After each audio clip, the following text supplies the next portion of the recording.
Coach Nelson, I'm hearing we're going to be rolling the mats up here by 5 o'clock. How do you have such a well-oiled machine here at the Findlay Open? Well, I think, from the first time we had the tournament, you try to get these guys and say, hey, listen, this is what we got to do. And the first year went over big. Everybody wanted to come back. I told my guys, hey, we hustle. This is what happens. And, you just kind of tradition. And the guys are, excited. They get a lot of matches. And we're out here by 5. All the coaches love it. And the tournament's actually grown. And was it 330, 340 today? What was it? 345. It's pretty good. Yeah, that's really good. That was 30 plus a weight. Yeah, 100 and some more than last year.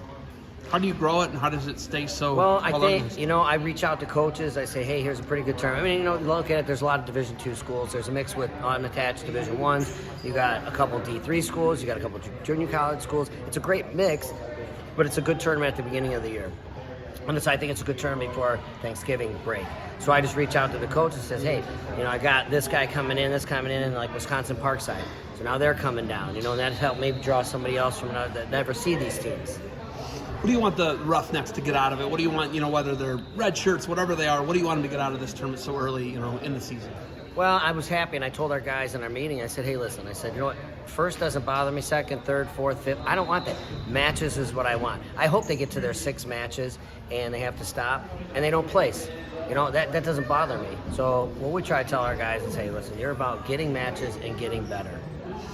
Rule changes, right? It feels like it really favors the young bucks who are just going out and wrestling super hard. That's what my observation would be. Would you say that that's something that you're noticing a little bit? Yeah, this is our only second tournament, and looking at that 3-point takedown and things like that, it's like, gosh, me and my assistant coach Bubba Taylor, we would have loved that because we were good on top. We get one takedown and get on top, we're loving life.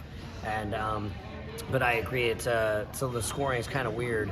It's you're rewarding a guy for a takedown, but you're kind of forgetting about some of the other aspects of wrestling. Almost like they're trying to fade it a little bit more towards freestyle. Feet, I think they're stressing feet, and that's what freestyle is. There's not a ton of, it's like, can you gut wrench someone? Can you leg lace them, right? Or some other stuff, maybe like a crotch lift. But yeah, it's gearing more towards wrestling on your feet, I would say. Correct.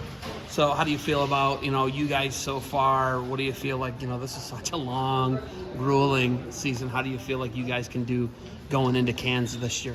Well, I almost had my whole team back from last year. Our team wrestled really well as a tournament team. We won the GMAX, won the GMAX, and we take third in the region. But we had a pretty bad dual meet record. But, I want a tournament team. So now everybody's got a year under their belt a little bit. You added a couple guys here and there. So hopefully, we can represent. One-day regional, right? Right. Anything can happen for you guys going into a one-day region. There's no make weight and you still wrestle at the national tournament. You're earning your way to Wichita, I think Wichita, right? Wichita, Kansas. Wichita, right? Yep. You're earning your way to Kansas this year. It's so much different dynamic than the D1s where they just got to weigh in, make weight, depending on what their RPI. You don't have any of that, right? Do you like that? Not really, because I like it and I don't. Like comparing our sport to football or something. You're built on the season, where we are come down to one day. So if you feel like crap that day and you got a cold, nobody cares. That's your one chance. But I think there's a little bit more pressure on that. I don't like the fact that we went to 3. I think 3 is super hard, a super hard number. 4, if we ever get back up to 4, it's great because, you lose in that semis, you're fighting for your life. And that 3rd and 4th place match is crazy. Well, it's 2 matches because Yeah. it's the Conti semi. Then you got a war, right? Yeah. And think about the guys who are going for 5th and 6th. They're not even fighting for an alternate position. No, That's what the other thing. I don't like that, right? Like you're saying, I think to your point, got to go back to 4. Yeah, that would be great because then 5th sitting in an alternate position. Right, that happened to us last year. We had 8 in the semis. Lost I don't know how many close matches, and they had 6 in the placement to go round and only 2 go. It's wild. It's totally wild.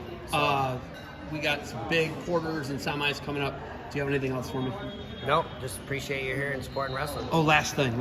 I've been on a crazy bidding war on eBay for Ross Thatcher. I said Ross Thatcher won. Ross Thatcher has a card. You have a card. Josh Moore's getting me an autograph card. When am I going to see the autographed Penn State card? When am I going to get that? What was that? Tell me the story behind it. So we did a thing at Penn State called the Second Mile, and it was for to help little kids. So like when we after matches and stuff, we could give them to the kids, and it was like baseball trading cards, stuff like that, and kids could have them, stuff like that. So it was pretty neat. So like at Penn State, every time we got done with the dual meet, we'd have to sign autographs for the kids, and like they could get these second mile cards, like a bubblegum pack, and kind of trade them and do their little thing. So, you know, but when you sent me that and you said you were on a bidding war, I just happened to look at a box that my mom had brought up, you know, that now that, you know, your mom wants to dump all your old stuff. We want to keep it at your mom's house, you know, and she keeps dumping it at my house. And it's funny because I found a set of 2 upstairs. I'll tell you something. So you can have one when you leave today. Your hair and Ross Thatcher's hair looks very different than your guys' hair now. I'm going to just say that, but I think it's a part of age, right? Oh, yeah. Part of age. This happens. But That's 30-some years ago. is it that long? More than that, 35 yeah. years. Yeah. 35 years. Yeah. That's wild. All right, Coach. Good luck to you, and thank you for the time. Yep.